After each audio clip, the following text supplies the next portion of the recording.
আসসালামু আলাইকুম। কেমন আছেন সবাই?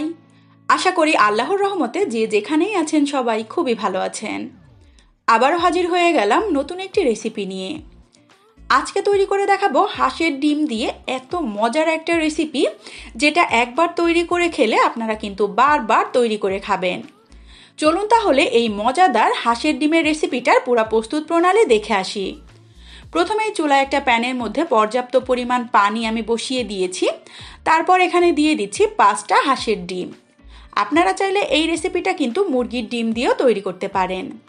দিয়ে দিচ্ছি এখানে 1 টেবিল চামচের মতো লবণ। খুব ভালোভাবে নেড়ে চেড়ে ঢাকনাটা দিয়ে 10 মিনিটের মতো আমি সিদ্ধ করে নিব। লবণটা দিলে কি হয়, ডিম থেকে খোসাটা কিন্তু খুব সহজেই আলাদা করা যায়। ডিমটা সেদ্ধ হতে হতে এদিক থেকে আমি একটা মশলা তৈরি করে ফেলবো। প্রথমে এখানে ব্লেন্ডারের একটা জারের মধ্যে নিয়ে নিচ্ছি 1/4 কাপ পরিমাণ পেঁয়াজের বেরেস্তা। তার সঙ্গে দিয়ে দিচ্ছি 2 টেবিল চামচ পরিমাণ কিশমিশ আর 2 টেবিল চামচের মতো কাজু বাদাম। বাদামগুলোকে এখানে পানিতে ভিজিয়ে রেখেছি যাতে করে খুব ভালোভাবে নরম হয়ে যায়। দিয়ে দিচ্ছি এখানে 2টা কাঁচামরিচ। তার সঙ্গে দিয়ে দিচ্ছি 1/2 চামচ পরিমাণ কালো সরিষা। এখানে চাইলে আপনারা হলুদ সরিষাটাও ব্যবহার করতে পারেন। সামান্য একটু পানি দিয়ে একেবারে স্মুথলি এটাকে পেস্ট করে নিতে হবে।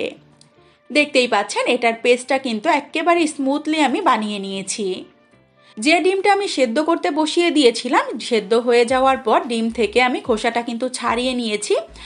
এখন এই ডিমের যে খোসাটা সেটা দিয়ে ডিমগুলোকে হালকা করে চারি সাইডে আমি একটু চিড়ে নিচ্ছি।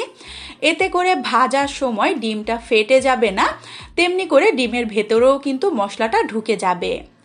একে একে সমস্ত ডিমগুলো আমি চিড়ে নিয়েছি। তারপর দিয়ে দিচ্ছি এখানে 5টা মাঝারি সাইজের আলু। আলুগুলো জাস্ট উপরের খোসাটা ছাড়িয়ে আমি কিন্তু নর্মালি একেবারে গোটা গোটাই রেখেছি। যেহেতু সম্পূর্ণ উপকরণগুলো আমি ভেজে রান্না করব, এর জন্য একসঙ্গে হলুদ এবং লবণ দিয়ে ডিম আলুটাকে খুব ভালোভাবে মিশিয়ে নিচ্ছি। ডিমটা যেহেতু সেদ্ধ করা, একটু আলতোভাবে এটাকে মিশিয়ে নিতে হবে। এখন চলে যাব সরাসরি মূল রান্নায়। চুলায় একটা প্যান বসিয়ে দিয়ে দিচ্ছি এখানে 1/2 কাপের মতো সয়াবিন তেল। এই তেলটা দিয়ে সম্পূর্ণ রান্নাটা কিন্তু আমি শেষ করব। প্রথমে এখানে দিয়ে দিচ্ছি হলুদ লবণ মাখানো ডিম। অনবরত নেড়ে চেড়ে ডিমটাকে কিছুক্ষণ ভেজে নিতে হবে। ডিমগুলোকে খুব বেশিক্ষণ ভাজা যাবে না, এতে করে ডিমটা কিন্তু অনেকটা বেশি ড্রাই হয়ে যাবে এবং রান্না করার পরেও খেতে ভালো লাগবে না। যখন হালকা একটু ডিমের গায়ে লাল বর্ণ ধারণ করবে, সেই পর্যায়ে তেল থেকে ডিমগুলো তুলে নিয়ে সেই একই তেলের মধ্যে আমি আগে থেকে হলুদ লবণ মাখানো আলুগুলোকেও একেবারে লাল লাল করে ভেজে তুলে নিচ্ছি। ভেজে নিয়ে যাবতীয় উপকরণগুলো দিয়ে রান্না করলে খেতে কিন্তু বেশ ভালো লাগে। তারপর ওই তেলের মধ্যেই দিয়ে দিচ্ছি মাঝারি সাইজের 2টা পেঁয়াজ কুচি। এখন এই পেঁয়াজটাকে হালকা করে একটু লাল লাল করে ভেজে নিতে হবে।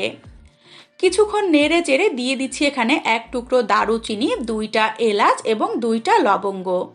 তার সঙ্গে দিয়ে দিচ্ছি একটা তেজপাতা। তেজপাতাটাকে আমি মাঝখান থেকে একটু ছিঁড়ে নিয়েছি।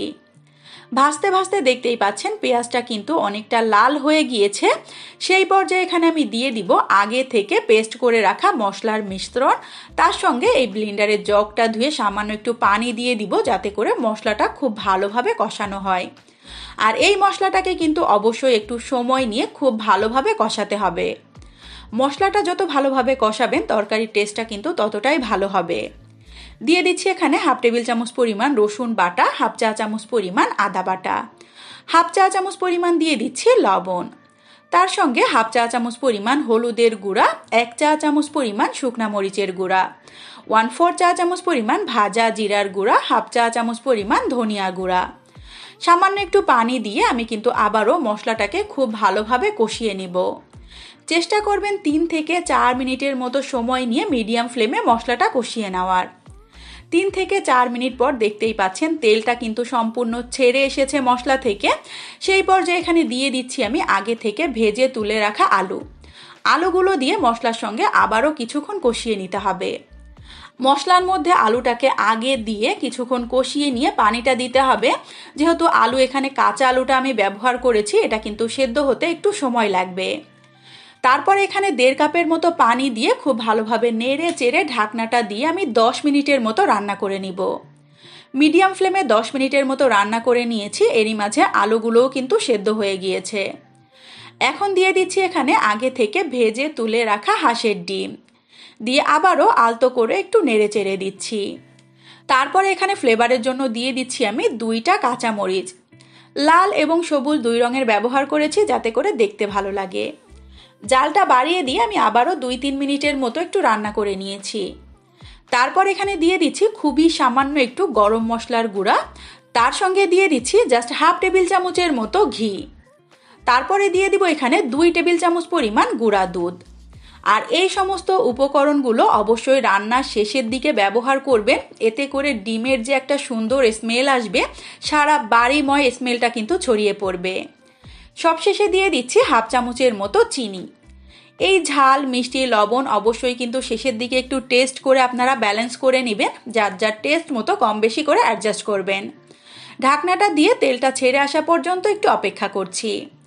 2 থেকে 3 মিনিটের মতো আবারও রান্না করে নিয়েছি। মাশাআল্লাহ, এই পর্যায়ে আমার হাঁসের ডিমের কোরমা একেবারেই কিন্তু রেডি। আর কতটা লোভনীয় হয়েছে এভাবে রান্না না করলে তো কখনোই বুঝতে পারবেন না। চুলাটা অফ করে কিছুক্ষণ রেস্টে রেখেছি। দেখতেই পাচ্ছেন মাশাআল্লাহ, এই হচ্ছে হাঁসের ডিমের কোরমার ফাইনাল লুক। এখন কিন্তু এই ডিমটাকে আমি একটা সার্ভিং বাটিতে বেড়ে নিচ্ছি। গরম গরম এই হাঁসের ডিমের রেসিপিটা সাদা ভাত বা পোলাওয়ের সঙ্গে কিন্তু জাস্ট জমে যাবে। চাইলে আপনারা গরম গরম রুটি পরোটা বা নানের সঙ্গেও কিন্তু সার্ভ করতে পারবেন। আর একটু মিষ্টি মিষ্টি হওয়ার কারণে বাচ্চা থেকে বড় সবাই কিন্তু বেশ পছন্দ করেছে। তৈরি হয়ে গেল খুবই সহজভাবে মজাদার একটা হাঁসের ডিমের রেসিপি। আশা করি আমার আজকের এই সহজভাবে তৈরি করা হাঁসের ডিমের রেসিপিটা আপনাদের কাছে খুবই ভালো লেগেছে। রেসিপিটা যদি সত্যিই ভালো লেগে থাকে চ্যানেলটাকে সাবস্ক্রাইব করে চ্যানেলের সাথেই থাকবেন। রেসিপিতে লাইক অ্যান্ড কমেন্ট করবেন, বেশি বেশি করে শেয়ার করবেন। ধন্যবাদ। আল্লাহ হাফেজ সবাইকে। আসসালামু আলাইকুম।